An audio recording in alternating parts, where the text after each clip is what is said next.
Donc, tu es ici aujourd'hui pour répondre à un questionnaire de 50 questions qui devrait durer environ 30 minutes. Si tu ne veux pas répondre à une question, tu le dis, on la passe. On va à la prochaine. Les cartons avec les questions sont juste là. Tu les lis toi-même à voix haute. Je reste ici. Ça se peut que j'argumente avec toi ou pas. D'accord.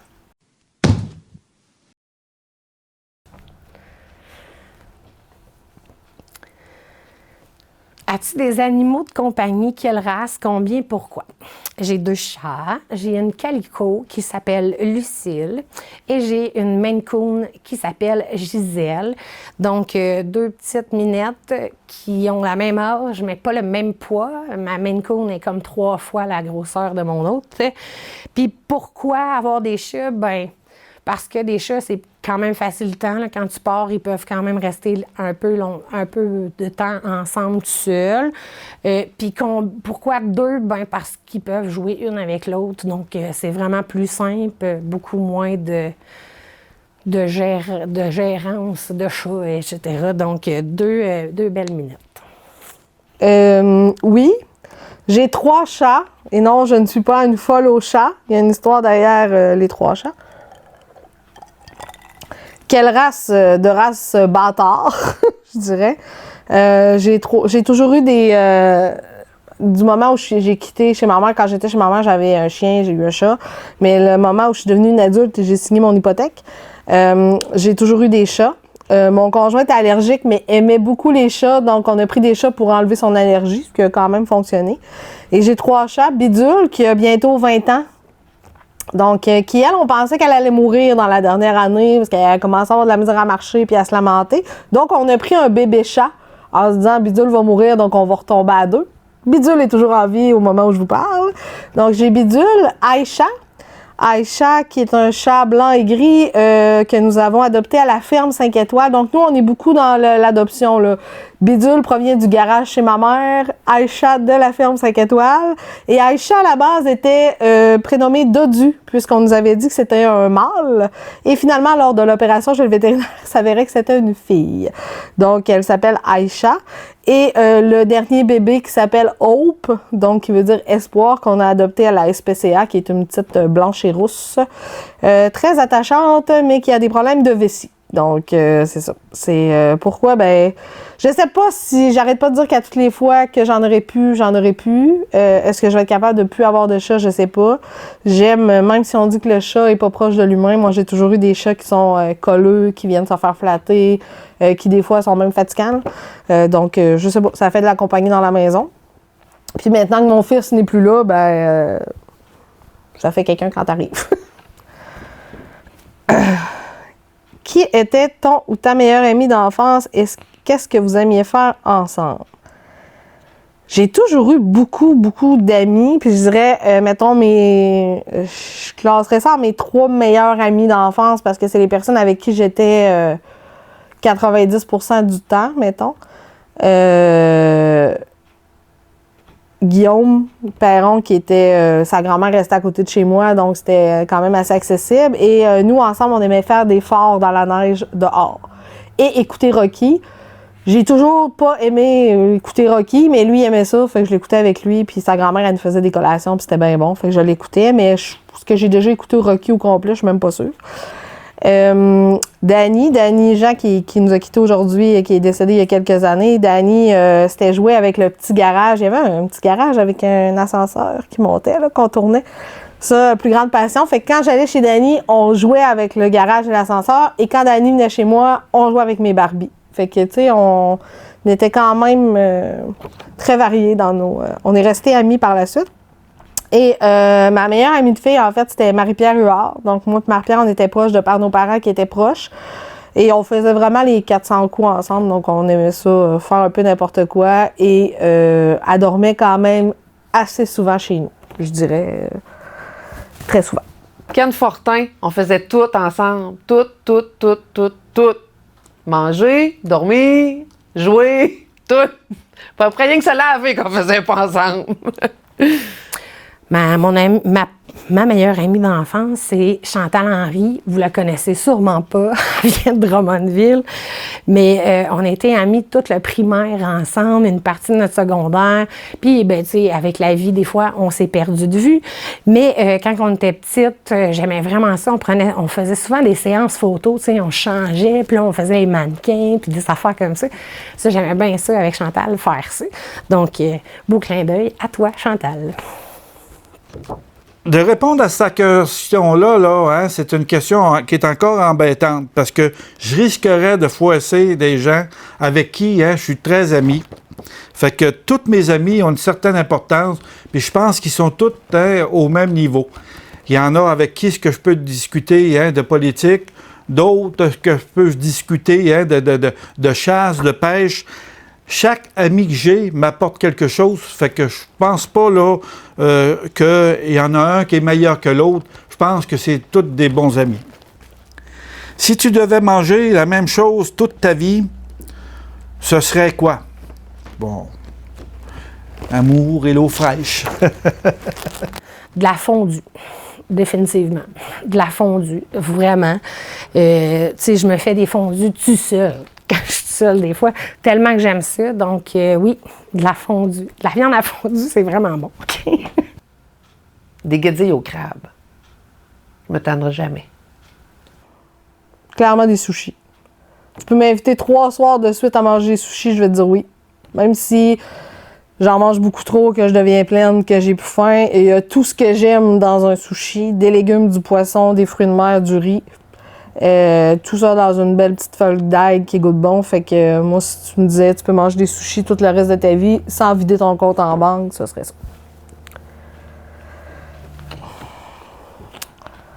Si tu pouvais te téléporter n'importe où dans le monde, maintenant, tu irais où? Ben, j'irai voir dans d'autres galaxies, voir s'il y a des extraterrestres.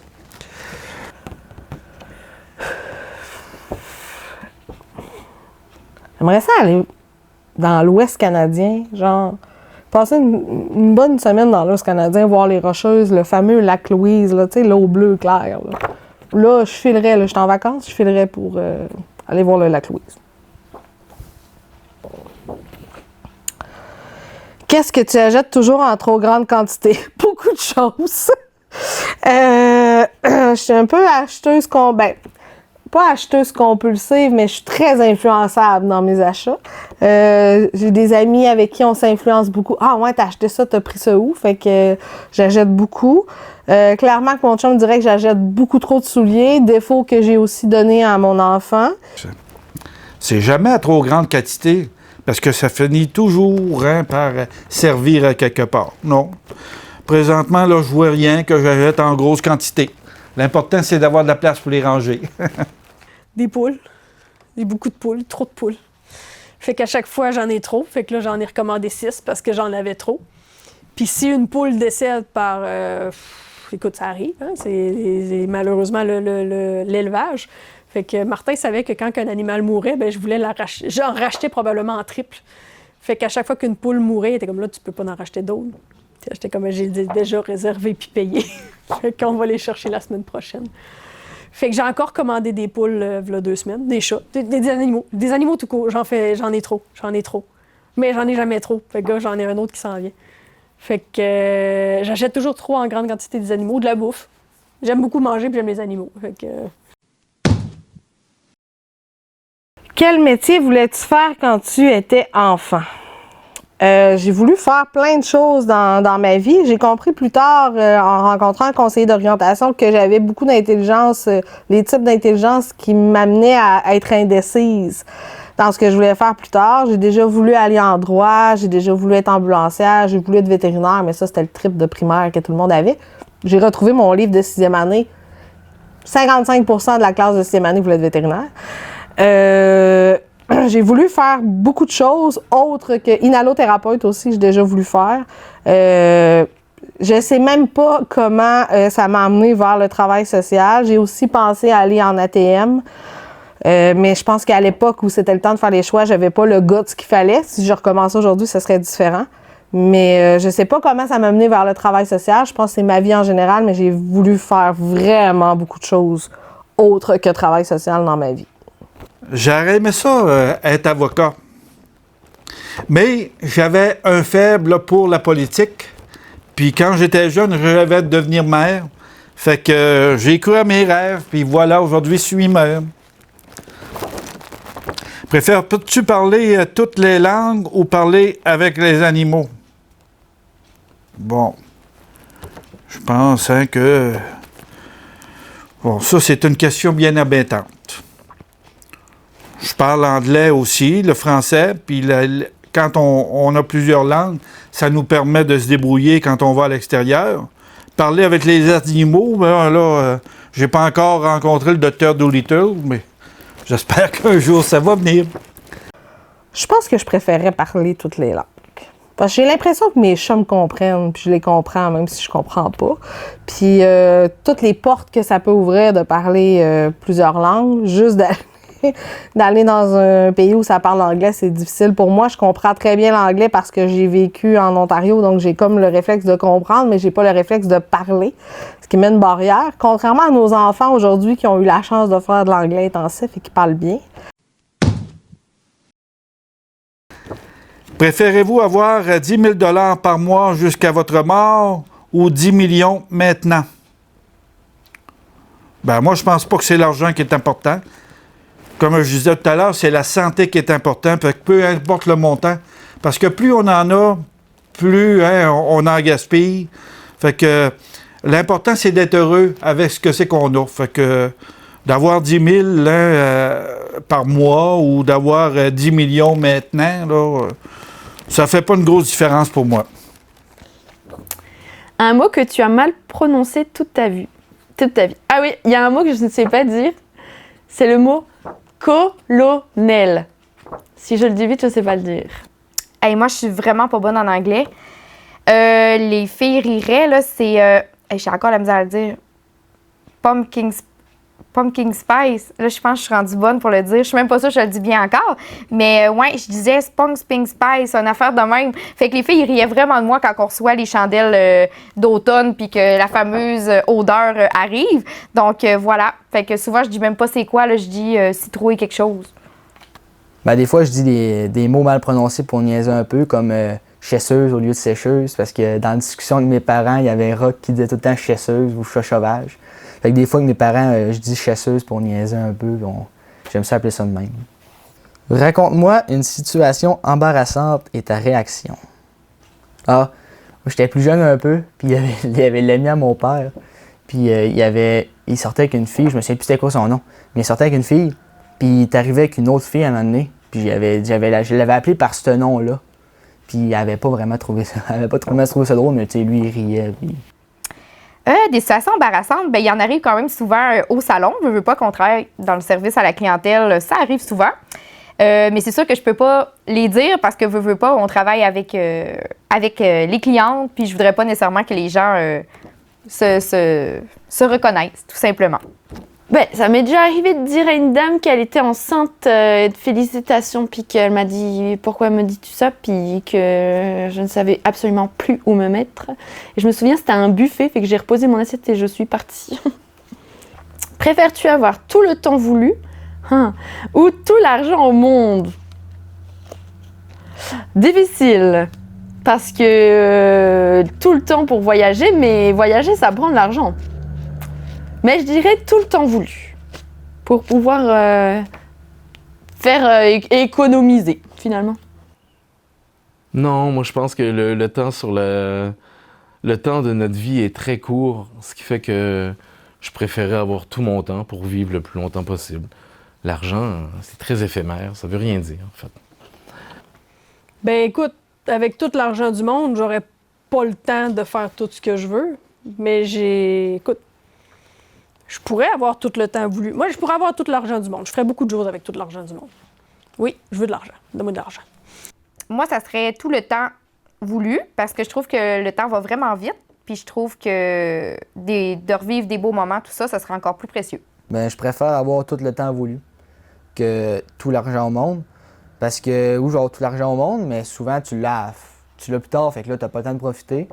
Puis le temps, c'est de l'argent. Fait que si t'as tout le temps voulu, à un moment donné, quand ça fait 100 quelqu'un que tu vis, là, tu vas en avoir. Fait que j'aime mieux avoir tout le temps voulu, puis je peux faire plein d'affaires. Tout le temps voulu. Je préfère avoir tout le temps voulu. Souvent, c'est ça que dans la vie, on manque de temps. On manque de temps, puis oui, on manque d'argent aussi, mais tu sais, c'est pas pareil. Mais je préfère avoir tout le temps pour pouvoir faire ce que je veux, puis possiblement me ramasser de l'argent pour toute le kit, mais je préfère avoir tout le temps voulu. Et ça, ce serait bien plaisant. On manque tout le temps de temps, puis avoir plus de temps possible, mais ça ne refuserait jamais. Raconte-moi l'excuse la plus ridicule que tu as utilisée. OK. Dans les années où je travaillais dans une usine que je nommerai pas, mais que j'apprécie d'ailleurs, mais je nommerai pas, il y a un contremaître qui m'appelle le matin à 6 h le matin pour que je rentre travailler. Mais disons que dans ces années-là, un vendredi matin, ça se pouvait très fort que je me suis couché tard. Donc, j'ai répondu « Allô? » Mais quand les afficheurs n'existaient pas encore. Mais quand j'ai réalisé que c'était le contremaître qui m'appelait, j'ai dit « Allô? Allô, allô? » Là, il dit oh « Oui, Stéphane, faut que tu rentres travailler le matin. Allô? J'entends rien. Voyons, mon téléphone de merde. » Puis je raccroche. Là, après ça, il essayait de rappeler, mais là, je répondais plus. Et mon char, il y a eu beaucoup de bris au secondaire. Pas au secondaire, au cégep. Sinon, c'est ça. Je suis quelqu'un d'instantané, fait que souvent, je dis ce qui est arrivé, genre... mon cadran n'a pas sonné, calvaire. Mon cadran n'a pas sonné, ma fille a fait une crise, il y a une poule qui est rentrée dans la maison, puis il a fallu que je la sorte. Les poussins se sont sauvés, il a fallu que j'y ramasse. Fait que, souvent, c'est pas des excuses, ça a l'air d'être des excuses un petit peu rocambolesques, mais c'est la vérité. Vite comme ça, moi, j'en ai pas utilisé de ridicule, mais j'ai déjà une cliente qui nous a déjà dit que son mari était décédé pour pas venir à son rendez-vous, mais finalement, il était même pas mort, il allait super bien. Donc, c'est pas une super de bonne excuse. Nomme-moi une phrase de Cruz Kitten que tu as déjà dit ou fait dire et qui a fonctionné. Ben, j'en ai une parce que c'est mon ancien collègue Angelina qui me l'a apprise, mais je la trouve drôle. Si t'arrives dans un bar, n'importe quoi, aujourd'hui, les gens, ils ne sortent même plus. C'est difficile de cruiser. Je veux dire, ça même plus... ça se passe plus comme avant, tu sais. Mais mettons que c'était la phrase niaiseuse, c'est « Hey! Salut! Est-ce que tu sais comment ça pèse un ours polaire? » « Non! » « Assez pour briser la glace. »« Salut, moi c'est Stéphane. » Bah. Je suis pas vraiment là-dedans, mais j'ai sûrement déjà dit « Qu'est-ce que tu manges pour être belle demain? » Sûrement. Mais peut-être plusieurs fois même. Ben le 12$, il a vraiment bien fonctionné. Fait que j'ai commencé en disant « Tu m'as coûté 12$, fait que j'espère que tu vas te sentir VIP. » Ça a marché. C'est mon chum. Fait que ma phrase de Cruz, c'est « Tu m'as coûté 12$, t'as pas le choix. » Fait que là, il est peut-être pour ça qu'il est avec moi finalement. C'est parce qu'il se sent mal. Tu gagnes plusieurs millions à la loterie demain matin. Quelle est ta première chose que tu fais? Ben, je paye mes dettes, puis avec le reste, je m'achète un McDo, parce que c'est pas mal ça qui va rester. Je cache mon billet. Je cache mon billet dans mes poches pour être sûr que personne ne le ramasse. Ben, je m'assois à la table avec un conseiller financier, parce que moi, ça n'a pas été ma force toute ma vie, les finances. Je m'assois avec un vrai conseiller financier.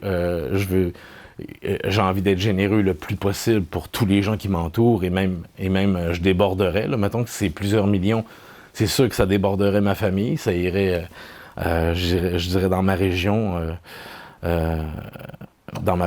tout de suite. Là. Et puis je sais pas, j'aiderais un organisme. C'est sûr que j'aiderais la communauté d'une certaine façon. Ça, c'est évident. Plusieurs millions. On va avoir un aréna aux Escoumins. Je largue tout. Je m'achète un camping-car et je pars avec ma famille, puis on visite le monde. Je pars en voyage. Ah oui. J'amène toute ma famille, des amis, puis on fait un méga voyage de fou. Je vais voir une game de la NFL. Ou je fais des placements. Raconte-moi un rêve que tu te souviens parfaitement. Ah, ça arrivait il y a pas longtemps en plus. C'était bizarre, mais je rêvais que je mourais. Genre, je me voyais dans un cercueil, puis je me voyais monter avec les affaires de l'église. Puis je me suis réveillé. J'ai comme, on dirait, dans mon rêve, j'ai reçu une affaire dans la tête, par la tête. Je me suis réveillé. Puis là, j'ai fait, hein? Puis j'avais mal dans l'arrière de la tête. Je sais pas comment ça s'est passé. Ce qui m'arrive souvent de rêver, ben c'est pas un palpitant, là, mais c'est que je dois courir, puis je cours jamais vite. Fait que je cours après que je dois courir très... m'éloigner le plus vite possible, puis je panique parce que je ne cours absolument pas vite. Puis c'est comme si je savais pas courir. Ça m'arrive souvent. Quand j'étais jeune, j'ai rêvé souvent à ça. J'étais capable d'entrer dans une petite voiture. C'était une petite coccinelle. Puis, je sais pas, c'était avant Popperpot, là. J'avais déjà inventé ça dans mes rêves. Je faisais juste me pencher, je rentrais dans cette petite voiture-là, puis j'étais capable de me promener partout, en dessous des autres voitures, puis je me promenais partout dans le village. Puis ce rêve-là, je l'ai fait souvent, là. J'étais vraiment petite, puis je m'en souviens encore de ce rêve-là. Ben, j'en ai fait un rêve que j'ai raconté dernièrement, mais c'est très étrange. J'étais dans mon ancienne maison d'enfance et je dormais avec j'étais avec mon ex-conjointe, qui est plus dans ma vie depuis un certain temps. Et je me réveille la nuit et il y a un party de gens de Bergeronne dans ma maison. Et je leur demande qu'est-ce qu'ils font là. Et là, ils disent « Ouais, mais c'est parce que c'est l'after hour et on poursuit le party. » Et là, je suis en tabarnouche. Sauf qu'il y a un gars de Bergeronne que j'aime beaucoup puis qui n'a pas rapport dans ma vie. Mais ce gars-là, je me suis dit « Qu'est-ce qu'il représente, ce gars-là, dans ma vie? » Ben, c'est vrai, là. Je vous le jure. Ce gars-là, pour moi, il représente la bonté. Il n'y a pas de meilleur gars que ce gars-là. Je le trouve sympathique, je le trouve génial. Et c'est lui qui me dit « Ben voyons, Steph, calme-toi, on est venu finir le party. » Et moi, pas capable de l'engueuler parce que je l'aime beaucoup trop, ce gars-là, tu sais. Je suis pas capable de l'engueuler dans mon rêve. Je dis « Voyons, ça n'a aucun sens que vous soyez dans ma maison à 4 heures du matin. » Mais c'est lui qui me dit ça. Je dis comme « Bah, OK, de bord. » Le gars, c'est Tijon Wington, qui a aucun rapport dans ma vie. C'est un gars que je connais, mais on n'est pas des grands chums et tout. Mais Tijon, si t'écoutes, je te salue. T'es la bonté du monde pour moi dans ma tête. Donc, voilà. C'est un rêve étrange de même. Ça n'a pas rapport pantoute. Ben, c'est parce que moi, je fais beaucoup des rêves fuckés. Fait que souvent, le matin, c'est beaucoup de choses qui se mélangent. Je me suis déjà fait voler mon épicerie par une vache. Je me suis déjà... Écoute, cette nuit, j'ai mangé du bouilli de légumes toute la nuit avec les poules. Je ne sais pas pourquoi les poules étaient là. Après ça, j'ai aucun rêve que je me souviens, juste des brides. Mais souvent, à un moment donné, je me souvenais pas de ce rêve-là, mais je me souviens du souvenir après le rêve. En fait, je me souviens un peu du rêve. Quand j'étais jeune, je m'étais réveillée, clairement. Je savais pas que j'avais rêvé, puis j'avais été péter une coche à mon père parce que dans mon rêve, il coupait le dos du chien avec un couteau. On avait des chiens saucisses dans ce temps-là. Fait que là, je m'étais levée, puis mon père avait mangé une poignée de bêtises parce qu'il avait coupé le dos du chien. Puis je me souviens que mon père me riait d'en face, puis il regardait ma mère en disant « Elle a clairement rêvé, mais j'étais trop jeune pour comprendre. » Puis c'est 10 ans plus tard que j'y repensais, puis j'étais comme « Ah, je rêvais. » Puis je me souviens du rêve un petit peu où je vois mon père punir le chien avec un couteau sur son dos, puis j'étais allée chanter une poignée de bêtises. Fait que je me souviens du couteau, je me souviens du chien. Fait que mon père a chanté... Écoute, je me souviens dans la roulotte, on habitait dans une roulotte maison mobile. Puis j'étais allée chialer mon père. Fait que je vois mon père avec sa moustache, puis qui me répond Non, j'ai pas fait ça. Le chien est correct. Je dis non. J'ai te coupé le dos du chien pour le petit chien. Oui, mon père a coupé le dos du chien. M'excuse, papa. Un rêve que je me souviens parfaitement. J'ai déjà rêvé que j'étais coureur automobile. Tout ça, c'est cette semaine. J'ai rêvé que j'étais coureur automobile. Puis j'avais écouté quelques bébelles sur la Formule 1, des choses comme ça. Puis à un moment donné, j'ai rêvé que j'étais coureur automobile, coureur de Formule 1, mais j'avais un genre de char avec des pédales, ça avançait pas. Puis bref, il disait « Ouais, mais Steph, faut que tu sois content, t'es en Formule 1. » Je dis « Oui, je sais, mais j'aimerais quand même avoir un char qui... » Si tout le monde me dépassait, ça faisait le tour, ça me dépassait. Puis moi, il fallait que, de temps en temps, je sais pas pourquoi. C'est peut-être en lien avec la course de boîte à savon qu'on a faite aussi. Il fallait que j'aille le pousser de temps en temps avec mes pieds pour que ça y aille plus vite, pour que ça prenne une haleine. Puis là, il prenait du billet, il dit « Ouais, mais Steph, ton véhicule est nouveau, on commence, puis tu vas apprendre, puis on... » Mais c'était ridicule. J'avais hâte de me lever le matin. Là. Oh, les rêves. Vous êtes pris dans l'ascenseur. Qu'est-ce que tu fais? Je regarde si j'ai du réseau. Je regarde si j'ai du réseau. Souvent, il n'y en a pas de réseau. Je paye sur le piton urgence, s'il vous plaît, venez m'aider. Mais sinon, j'attends. J'ai pas grand-chose à faire. Je suis pas claustrophobe. J'ai pas peur de rester pris nulle part. J'attends. Pas le choix ben. Pas d'autre chose à faire. Puis si je vois qu'après une certaine heure, j'essaie de me rappeler les bons vieux films de James Bond, où ce qui est pris dans l'ascenseur, qui rouvre la trappe en l'air, puis qui ressort de là, puis qui grimpe. Mais là, je pense que je vais attendre bien longtemps avant d'essayer tout ça. Tout seul ou avec quelqu'un. Si je suis avec quelqu'un, ça va mieux. De sexe féminin, encore mieux. Mais si je suis dans l'ascenseur, je fais ce qu'il faut. C'est-à-dire que j'appelle les secours, puis j'attends qu'on nous déprenne. C'est sûr que j'essaie d'avoir le petit bouton d'urgence pour me faire sauver. Mais sinon, il n'y a pas grand-chose à faire à part attendre. Oh là là, je capote. Ah, c'est sûr que je capote. Et moi, je me sentirais vraiment pris, je crierais, je pèserais sur tous les boutons.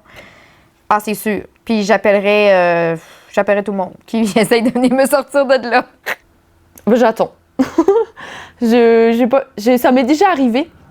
Je me souviens, avec mon arrière-grand-père et tous mes cousins, on était tous dans l'ascenseur, puis on est resté 1 heure dans cet ascenseur. Ça m'a paru une éternité enfant. Mais nous, on avait trouvé ça hyper le fun, mais toute l'équipe de la maison de retraite était en panique parce qu'on était tous coincés dans cet ascenseur. Je touche absolument à tout qu'il faut pas. Fait que c'est sûr que j'essaye d'ouvrir les pitons, j'essaye d'ouvrir en haut pour voir si c'est comme dans les films. Elle marche déjà pas, l'ascenseur, fait que... Ouais. Je vais sur mon téléphone, je jase. Clairement, oui. Je touche à tout ce qu'il faut pas. Puis après ça, je dis que c'était de même. Oh, tabarouette. Vous êtes pris dans l'ascenseur, que fais-tu? Je panique. En fait, je panique vraiment. Je fais probablement une crise d'angoisse, puis il faut que je me contrôle. Sauf que si je suis pris dans l'ascenseur, puis qu'il y a des enfants, puis que je vais devenir la sauveuse, fait que je paniquerai pas. Je vais paniquer juste une fois que la porte va ouvrir. C'est sûr que si je suis tout seul dans l'ascenseur ou avec des adultes en contrôle, moi, je perds le mien. Vous venez de compléter le questionnaire de Tout en question. Merci beaucoup d'avoir participé. Bye bye! On doit supprimer toutes les applications sur ton Tinder, sauf... Celle-là, on la gardera pas.